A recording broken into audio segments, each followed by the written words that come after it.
श्री गुरुचरित्र अध्याय 15वा।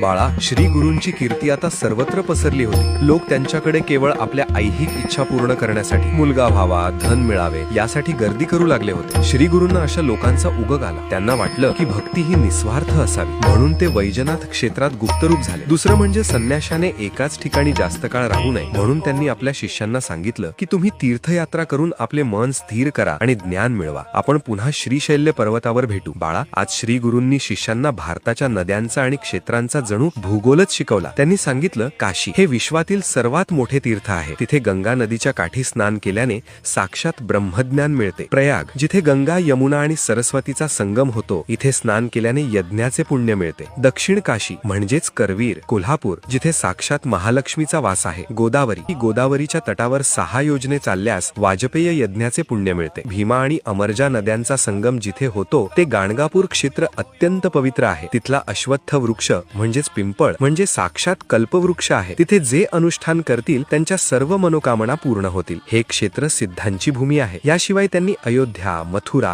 कांची, द्वारका, गया आणि बद्रीनाथ यांसारख्या क्षेत्रांचे महत्वही सांगितले। त्यांनी एक महत्वाची गोष्ट सांगितली की नद्या जेव्हा रजस्वला असतात म्हणजे पावसाळ्यात गढूळ असतात, तेव्हा काही दिवस तिथे स्नान करू नये। वा, श्री गुरूंनी तर पूर्ण भारताची यात्राच घडवून आणली। मग शिष्यांनी त्यांचं ऐकलं का? पूर्ण अध्याय पाहण्यासाठी आजोबांच्या गोष्टी या YouTube चॅनलला आत्ताच भेट द्या।